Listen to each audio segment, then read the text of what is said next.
Thanks for pressing play. You're listening to the Broady Windsor Group on Real Estate, the podcast for homeowners seeking guidance and support on everything related to owning a home. This includes much more than just buying or selling. We've got you covered for everything from mortgages and financing to home maintenance tips, renovation and design advice, and of course, the latest insights and analysis on what's happening in our local communities. So, Shawnee, we finally got here. First episode of the BW Group podcast. Hard to believe. It's only been like 6 months in the making. Absolutely. I'm fired up. There's a ton of things to talk about. Why don't we first start off with sort of why are we doing this thing in the first place? Why we're doing the podcast? Yeah. Great question. I think we've been intentional about trying to produce some content for our audience. That would be our past clients, those in our community, anyone that as a current client that we're working with, trying to educate people around real estate, empower them to make good decisions. And I think the podcast is a natural progression from what we sort of began when we started the BW Group, which was the traditional sort of forms of content creation, right? We were doing blog posts, we were doing Facebook posts, Instagram. And then during COVID, I think that's when things really started, right? So our industry was shut down for a few weeks. And we decided it was a great opportunity, since we couldn't show any homes or sell any properties, to double down and create some great content for the audience, for our audience. And so how do we do that? Well, I think one thing was I sort of asked you, sort of what are the questions that you get most often from clients? Because I think you started this thing almost intuitively, where you had this Rolodex of people, experts, tradespeople, what have you, and your clients would keep calling you long after they'd, bought their home, right? Hey, Sean, I got this issue. I got this problem. Do you know a guy, right? And you had your phone was like your Rolodex. Oh yeah, here, try calling this guy. Try calling that guy.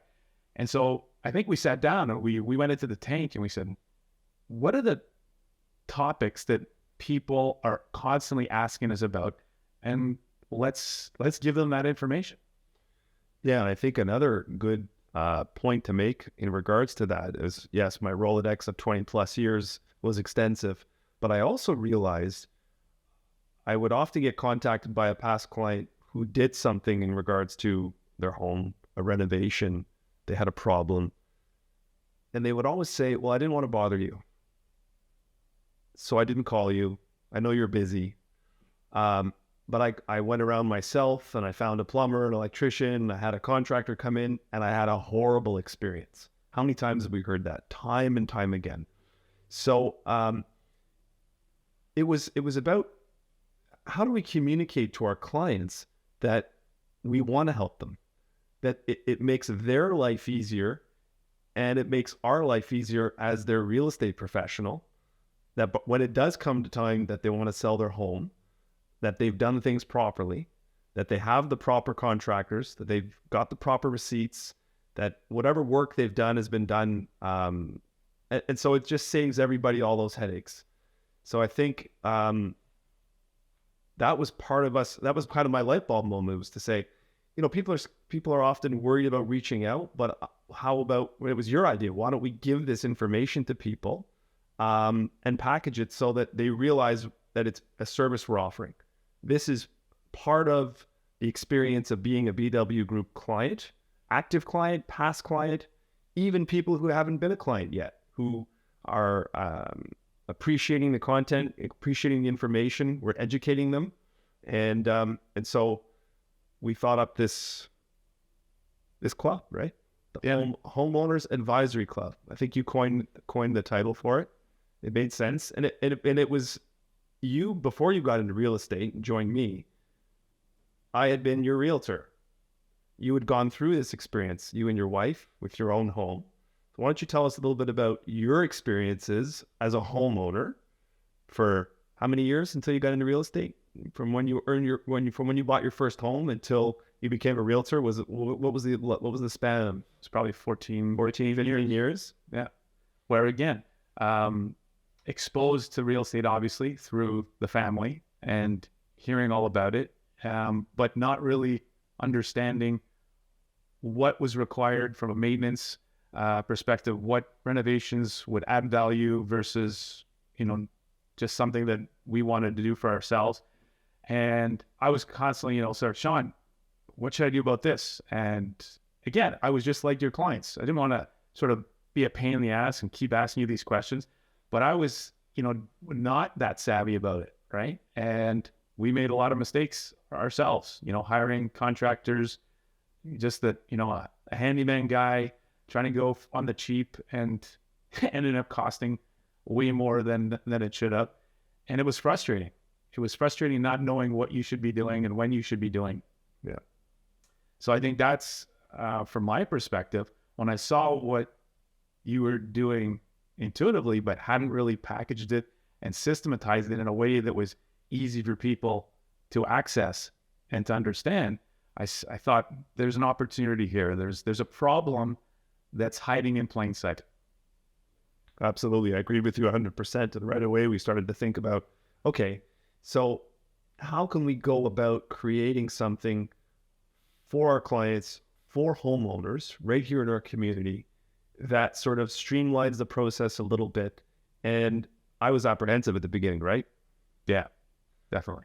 Yeah, you were like, no, we don't want to get into this. The last thing we want to do is recommend tradespeople, and then they do a terrible job, and it's coming back on us. Exactly, because that's been my experience. And it's very difficult to, on an ongoing basis, to put your name behind somebody who you're recommending as a service provider. Because I think I've had it even as a real estate professional, and I've recommended service providers and referred them a lot of business and never asked for anything in return. But then it comes time that I need help in my own home, and I've often had a bad experience. So that was my apprehension, I think, in getting behind this program.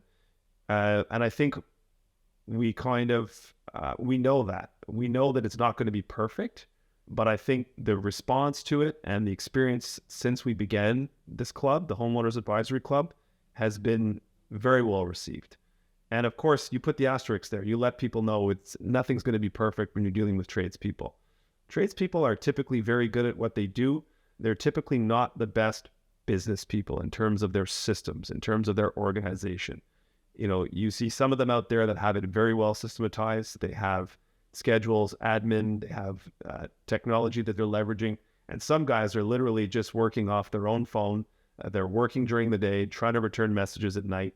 And that's when you kind of run into issues where they don't get back to clients in a timely fashion and the service suffers. And so if we're referring those kind of people, it reflects badly on us. So that was my apprehension. But why don't you talk a little bit about how did we decide to start to go through vetting people for the club? Yeah, as you mentioned, that was the biggest challenge, right? How are we going to do this? And we started off by, just focusing on the key tradespeople that we were referring and recommending on a regular basis, who got to know, like, and trust us, and vice versa.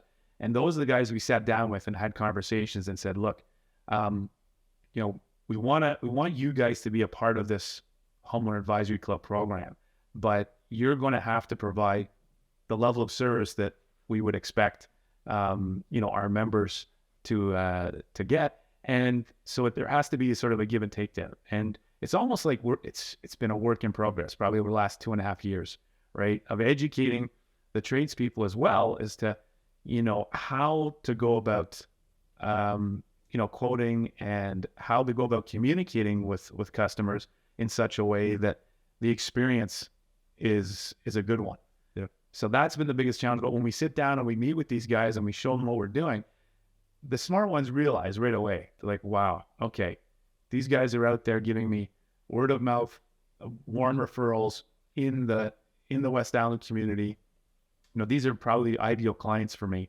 So do I want to focus my energy on that and potentially build relationships with these homeowners over time? Like, for example, the roofer who I called and said, can you come and just do an inspection, twice a year? Just come and see before the winter. Is everything okay? Is my flashing right? If there's any things loose shingles I need to repair, to avoid the emergency calls where they're overwhelmed. And that's when you're not getting a call back because he's busy with 100 other emergencies all happening at once.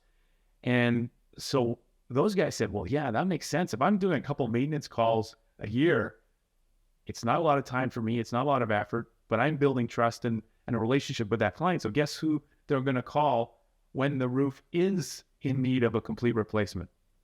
And I think this is the whole concept of, the Homeowner Advisory Club. Yeah. And I think that's the same feedback we get from people who aren't within our network at the moment. They aren't our existing clients. They haven't worked with us. They don't know how we our philosophy around real estate, sort of advising people, very different from the sort of typical real estate model, right? Where it's transactional. You come in, a real estate professional tends to get called in right when someone's ready to buy or sell. And then the transaction happens, they move into the house, and they don't typically have any further communication with a real estate professional, a broker, until, again, 5, 7, 8, 10, 20 years down the road, it comes time to sell or buy again. So I think we realized I did very early in my career, that you're really going to be positioning yourself as different if you're able, willing, and giving of your time to help people in between those transactions. And so when we started to market the Homeowner Advisory Club to people who didn't know us, and then they would sort of see the marketing, and they would contact us and say, I'm very interested in this Homeowners Advisory Club, but what's the catch? Like, why are you guys doing this? And really, there's no cost to it? Like, please explain that. And so I always chuckled, because, you'd sit down with them and you'd go through the program and you'd explain what the program is, right? So we're here to help and advise you. We'll come over to your house. We'll give you advice on renovations. That's probably the biggest one we get, right? That's the most sought after advice is, what should I be doing? If I'm thinking of doing some renovations, what renovations are worth doing and will give me a return on that investment? And what renovations are not worth doing or might be a waste of time? And then, of course, our response is, well, that depends. How long do you plan to stay on the house? Are you doing this renovation for you to enjoy with your family? Or are you just doing it in the hopes of increasing the value of your home to sell? And so we start to chat with them about this program, and you say, well, we have a list of service providers. We have good people that we can refer to you. And then the light bulb goes off in their head, and they say, oh, I get it. So you're not charging me for this. Love the program. There's great value to me. And I guess you're hoping that when I do come to buy or sell my home, or when one of my kids needs to buy or sell, I'll probably call you guys, right? And then, you smile and you say, well, we hope that you would, but there's no commitment. There's no cost to it. And it's simply us just wanting to help the community. So you just reminded me of a great example of that. It was right at the beginning when we first, tried to launch this thing. And one of our first calls was from a buddy of mine, Mike Downey. You remember Mike? Sure. And Catherine? Yeah. And they were going through that exact situation. Is they were contemplating, does it make sense for us to stay where we are and do a renovation to get what we really want that was missing in our home? Or is it better for us to sell and find something that has what we want? And I think they were planning something rather major, right? So this was an extension. So this was, instead of upsizing to a bigger home, do we stay and extend over the garage and blow out the back of the house and do? So yeah, I get it. Yeah, it was a big major kitchen renovation and blowing up the back. And son of Brock from Les Design, she was involved in doing the design, the plan. So he had this budget there, and he just wanted to know, does this make sense from a return on investment standpoint? And to your point, it was like we asked those questions. Well, how long are you planning to stay? And then we're able to give him a sort of a game plan and a roadmap to say, it makes sense or it doesn't make sense. And they decided it did make sense, and they went ahead with it. And I think they're super happy with it. Yeah. We get that a lot. That was a big thing during COVID when people spent so much time at home. They suddenly realized they needed to either reconfigure or enlarge their home to get what they wanted. And so a lot of advice during that period for people that were thinking of either selling and buying. And at that point, there was nothing on the market. So trying to buy something was a very daunting task. You would do well when you were selling, but trying to buy was next to impossible. So upsizers tended. So we saw a lot of big extensions and renovations. So it brings me back to the point now is like, again, why are we doing this podcast? Why podcast versus what we started doing during the pandemic with our YouTube videos? We were doing sort of educational content as well as our property videos more for marketing homes and giving a more, a personalized tour of the homes. But the podcast, I think, provides a medium where we can have really unfiltered, unedited conversations with some real interesting people. Absolutely. I think both you and I have become consumers of podcasts. So, as time consuming as it is to put this whole production together, we finally got here. And I think like you said, it's a chance for us to be a little bit more in depth, longer form content. And so the plan is to really bring value to the audience. So I'm really excited to bring some cool guests on. Yeah. So all the kind of professionals that are, that we lean on all the time and that our clients lean on. So things like legal professionals, so notaries, of course, so much to talk about on that front. Things like hidden defects and the importance of having a will and dealing with aging parents and mandates of incapacity, which we're going through in our family right now with my wife, Kim, and her father, and all those sort of things around the legal. Then you've got, I'm excited to have some really great contractors on and to talk about things to do with extensions and renovations and things to think about. People often don't do the proper due diligence and homework because I just think they're not educated. So educating the public on how that whole system works with city permits and doing extensions to a home and adding value that way. Is it worth doing? Is it not? And who else, Scott? We've got, well, I mean, you got mortgage specialists and mortgage brokers, and that's a huge part of the whole process too, because it's not just when you're purchasing. It could also be in terms of refinancing. It could be looking at, have you got the best product for your situation? And our friend Keith Matthews at Tulane Matthews, he's been talking about that. Well, having a holistic view of your whole financial picture, and obviously your home, it plays a big role in that. So all the things that are incorporated in that, we're gonna invite some cool guests on to talk about everything about that. Yeah, and then designers. I think interior design is a huge trend right now. I think people even more so. I mean, it's been a top of mind thing for homeowners probably since I've been in the business, but I think ever since the pandemic, people have been even more focused on making their home a multi-use space. So how many times do we hear now, like, what's one of the number one things people need? I need a main floor home office, and often that fourth bedroom upstairs, if people don't have 3 kids, becomes a secondary office. So both people tend to have a hybrid working situation or working from home full time. So how do we look at using our space when we're doing that type of hybrid work situation or fully working from home? So from a design perspective, I think there's a lot of interesting things to look at. And then you've got things like the day-to-day maintenance, right? That's something that we see all the time. Somebody calls us to sell their home. We have the house inspected to see what are the warts, what are the issues that could come up that could derail a sale, and inevitably, how many times do we see, almost in every occasion, there's some sort of maintenance issue that, had it been dealt with earlier on, would have been a much smaller problem, much less expensive problem.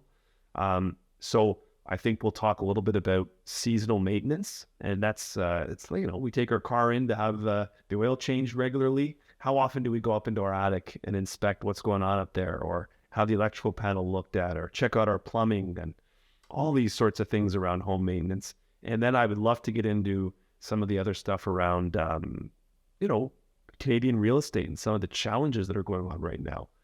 We hear a lot in the media about the lack of inventory, about the challenges for, we have the lowest number of homes, I think, in G7 per capita. So how are we going to overcome that challenge? How are cities dealing with it? Are we going to keep building up and building more condos? Are we going to open up some regulations?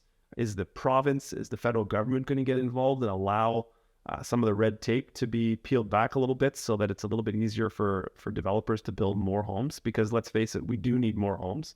The problem with rising prices and low inventory isn't going anywhere. It's been bubbling for 10 years now. So I think that's another interesting topic. So lots to discuss. It's going to be a really fun thing to do this podcast, and hope that, you guys out there enjoy the content and get some value from it. Yeah, absolutely. I agree. I mean, it's not just about the transaction of buying and selling. There's so much more around that. And we touched on it earlier, right? Where traditionally when people think of real estate professionals, they think of someone who's helping them with the transaction. And yet you see the technology is moving in a direction where the information is going to be readily available, right? We've seen what's happened with the Zillows and the things like that, and the push towards making real estate data accessible to the general public. And that probably has, a lot of realtors afraid, because they think that that's the value that they bring, which is providing the information. But I think there's something much more valuable than that, which is the context around that information and how you interpret it. And it's that's ongoing advice that's personalized to your unique situation. And we always use the analogy of, you've got a wealth management advisor who's helping you plan for the future.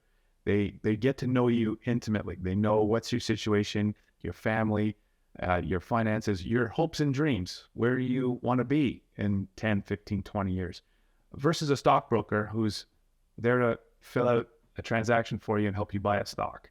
But they're not looking at it from a holistic perspective. And I think that's really what people need right now more than ever, because it's becoming more and more complex. I don't know if you'd agree. Yeah, it's a great analogy. Stockbroker versus advisor.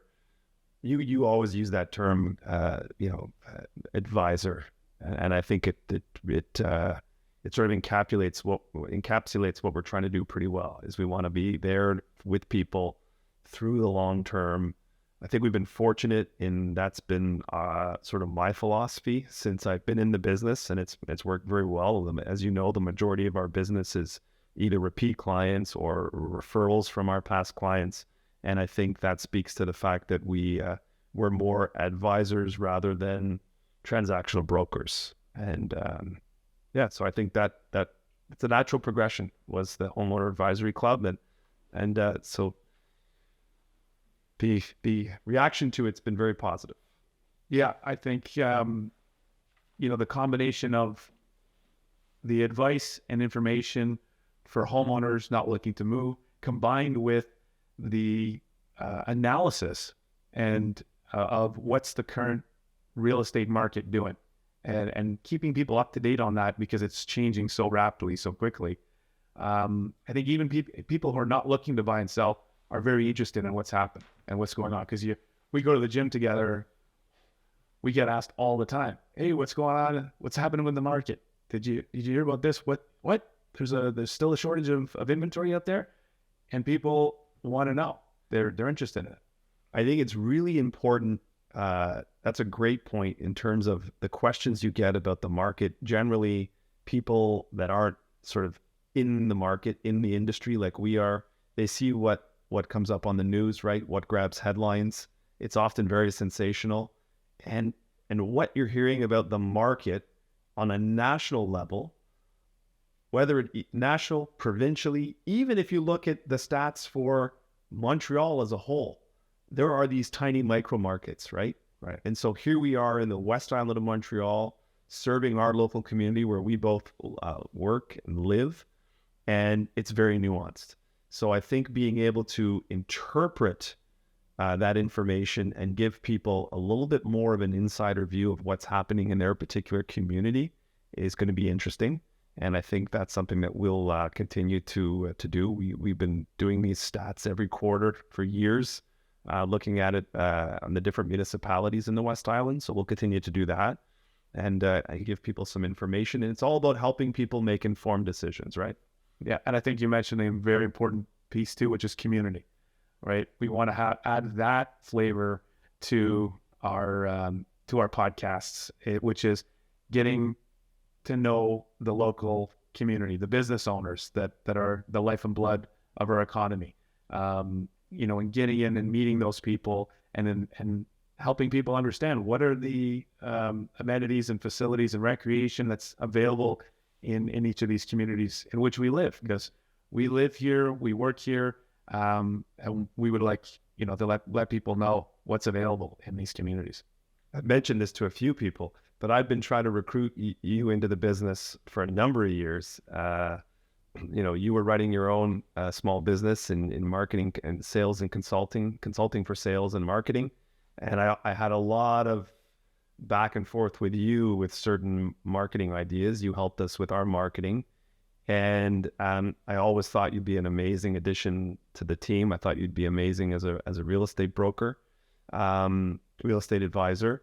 So I've been trying to recruit you for a number of years, and it was through those conversations that we started to really, I think, discover that we were very aligned on our visions of kind of where I wanted to go. Because I think the timing was right too, because I'd been on my own doing my own consulting for about 15 years, and there's the ups and downs of being on your own, self-employed, and I was excited about what I had accomplished, and I think I brought some great ideas to the table for my clients and helped them be very successful.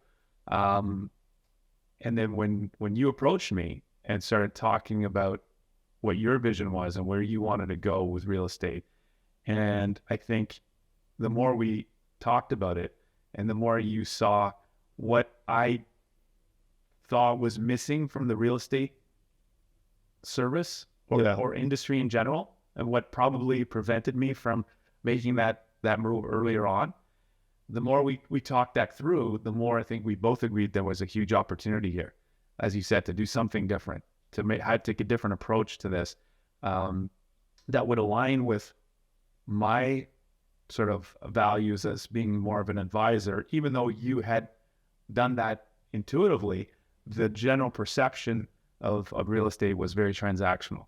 And I think we both agreed that was something we wanted to try and change. Maybe you could explain why you resisted joining for so long. I think there was two reasons. Because I still saw it as being very transactional. It was focused on sales in general, even though you guys really went past the transaction in helping clients.